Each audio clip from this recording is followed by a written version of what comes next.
Nous reprenons donc. Lorsque vous passez par Marseille, vous traversez Marseille, vous voyez aux abords de la gare Saint-Charles beaucoup de personnes à l'abri dans des feuillages, dormant à même le sol, ou ailleurs à la Canebière, Belzins, un peu partout. Alors les gens se posent des questions, ils disent mais d'où ça déferle ces gens-là? Comment ils ont leur histoire? Qu'est-ce que c'est tout ça? Donc je vous ai amené le meilleur spécialiste que Marseille, qui va nous permettre de nous parler. Je voudrais savoir d'où vient ce déferlement, quelles sont les nationalités, quelles sont les origines. La première question introductive, vous parlerez du reste après avec aisance. Allons-y. D'où vient-il? D'abord, je voudrais te dire merci parce que j'ai découvert grâce à toi que Marseille, finalement, c'est une création phénicienne. Ah oui, ça, mais il faut être modeste pour ça. Eh oui, non, mais il faut savoir. Mais là, sachez une chose, que le savon de Marseille est d'origine alépine, hein, aussi. Oui, oui, mais il faut savoir remonter à ces époques-là pour voir que le monde, l'humanité a toujours été en mouvement. Voilà.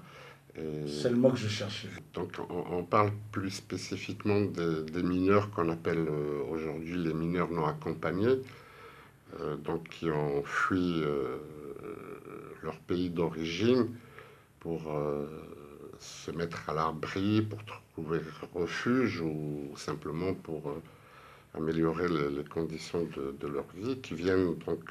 alors aujourd'hui, ils viennent principalement soit de l'Afrique de l'Ouest, donc de Guinée, du Nigeria, du Cameroun, de la Côte d'Ivoire, du Mali, du Niger, et puis d'autres qui viennent donc surtout d'Afghanistan également, et enfin, on va dire quelques-uns, je parle de Marseille plus spécifiquement, qui viennent du Pakistan. Génial. Et, le cheminement, ça fait des et milliers de Turquie également, hein, concernant les Kurdes. Mais des milliers de kilomètres, et combien de jours, combien de mois, comment survivre? Non, ça c'est vraiment c'est la chose qu'on n'arrive pas à s'imaginer, parce que finalement quand on dit simplement comme ça, ils ont traversé le Niger, la Libye, voilà, dire ça comme ça paraît très facile, mais à y regarder de plus près, il faut savoir quand même c'est les plus grands déserts et les déserts les plus hostiles au monde. On dirait que ce sont les négriers des temps modernes. Avant, on dépeuplait l'Afrique. Maintenant, on peuple l'Europe avec l'Afrique. Oui. Alors, est-ce qu'on peuple l'Afrique et l'Europe avec l'Afrique? Je ne sais pas, mais en tout cas, ce qui est sûr, c'est que les réseaux mafieux, les réseaux de traite des êtres humains, et dire le mot, hein, d'esclavagisme, oui, je crois qu'il y a une résurgence moderne de ces phénomènes qu'on a cru ou qu'on croyait fini, mais non, apparemment ça continue. Et ça ne dit absolument rien de ce qu'ils subissent lors de leur parcours. Comment ils vivent, comment ils survivent avec peu. Ils n'ont pas des pullmans climatisés, des frigos, ni rien ambulant. Et comment ils déferlent vers Marseille, vers le sud de la France? Alors, aussi impressionnant que cela puisse paraître, mais ils sont extrêmement pudiques et discrets sur leurs conditions de traversée. Je pense que ça doit être... ils ont dû subir des horreurs innommables, hein, pour devoir, en quelque sorte, garder le secret. Non, je pense qu'on est vraiment sur des volets traumatiques de guerre ou de misère, mais bon, le problème c'est qu'ils n'ont pas encore fini de subir une fois arrivés. Parce qu'ils sont en terre hostile déjà, même si c'est pas agressif, mais c'est l'étrangeté qui est là. Est-ce qu'ils sont en terre hostile? Je suis pas sûr. Mais c'est l'environnement qui non, il faut vraiment dire les choses telles quelles. Arriver en France, pour eux, c'est arriver au pays des droits de l'homme. Non, c'est vraiment perçu, vécu et pratiqué de la sorte. Voilà. Ça, il faut le dire. Par ces réseaux de passeurs, hein, qui sont très bien organisés. Voilà, est-ce que c'est les passeurs qui décident Marseille ou une autre ville? Parce que parfois, je vois un peu dans la gare, j'entends, ils me disent on est venu par l'Allemagne. Comment on est arrivé d'Allemagne jusqu'ici? Alors, c'est vrai que Nous, on a l'impression qu'ils connaissaient ou qu'ils savaient déjà tout ça. Non, ça fait partie du voyage. Ah bon? Oui, ils parlent, ils s'échangent entre eux. Voilà, donc après, ils se créent des réseaux. C'est un petit peu comme un lit de rivière, si tu veux, hein. Donc, dès qu'il y a un petit passage qui est plus facile, ben, ils vont emprunter ce passage-là, très certainement aidés par les passeurs qui doivent peut-être leur conseiller, parce que quand ils quittent leur pays d'origine, eux qui ne connaissaient pas plus loin que le village ou les villages environnants où ils habitaient, euh, ben, ils sont amenés à découvrir tout ça, à intégrer tout ça. Et donc en arrivant, donc peut-être même avant d'arriver ici, ben, ils vont entendre dire qu'il faut aller en France. Voilà. Ça, c'est ce qui revient le plus souvent. Parce que je leur dis, je leur demande souvent s'ils ont choisi la France au départ. Ils disent non, non, c'est vraiment venu dans la discussion avec les uns, avec les autres. Et généralement, même quand ils arrivent, alors même quand ils arrivent en France, par exemple, pour ceux qui passent par l'Allemagne. Alors, ceux qui passent par l'Allemagne, ils vont à Paris, généralement, hein. Et donc là, ils se voient entre eux et il y en a parmi eux des compatriotes qui leur disent non, non, ici c'est trop difficile pour Trop les fort. mineurs, hein, pour les mineurs j'entends.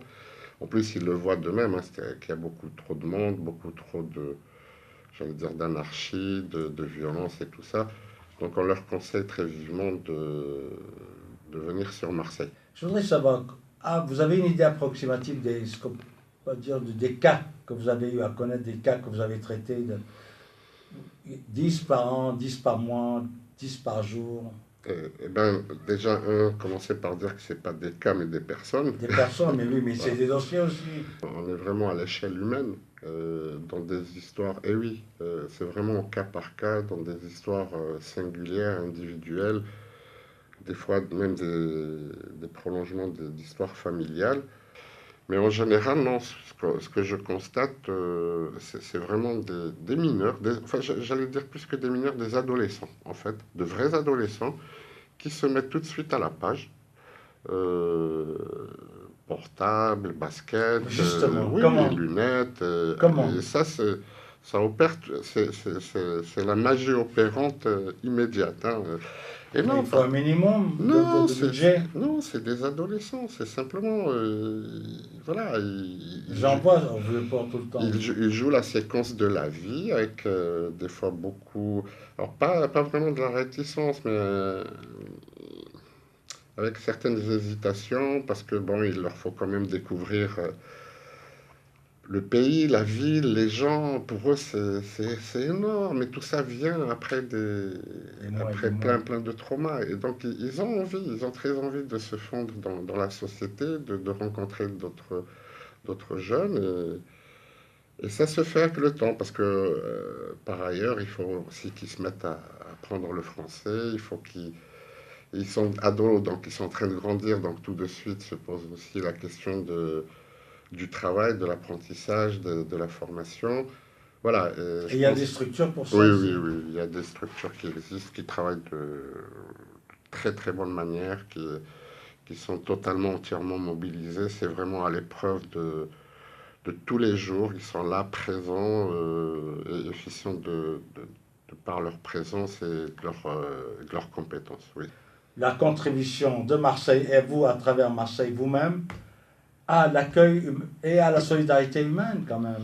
Franchement, c'est un travail très passionnant et honorable. Il faut en même temps se rendre compte des enjeux que ça pose. Voilà, on parlait d'équilibre, là on est plutôt sur des phases de déséquilibre, de déstabilisation, déjà entre le nord et le sud, avec tout ce qui risque d'advenir et qui va intensifier les mouvements, alors qu'il y a urgence, ça risque d'être un véritable tsunami humain. Là on est sur la fin de quelque chose. Khalas. Khalas, Il bien n'y a sûr. plus aucun immigré qui va arriver. Et non, parce que bah, c'est La le paix règne dans le non, sud. c'est aussi les contre-coups, hein, que ça génère. Je veux dire, là où on parle de rétablissement des frontières ou de renforcement. Alors, euh, il faudra peut-être, on parle beaucoup des migrants ici en Europe, il faudra peut-être aussi parler des migrants dans les pays d'Afrique du Nord, où c'est une véritable catastrophe humaine. Ce qu'on est en train de régler ici, donc par ces impositions, ces contraintes renforcées, eh ben, ça crée des atrocités ailleurs, c'est tout. Hein, voilà. Je vous donne rendez-vous la semaine prochaine pour l'avant-dernière émission de la saison. Et M. Kitter sera notre invité régulièrement sur d'autres sujets d'actualité. Avec plaisir. Merci.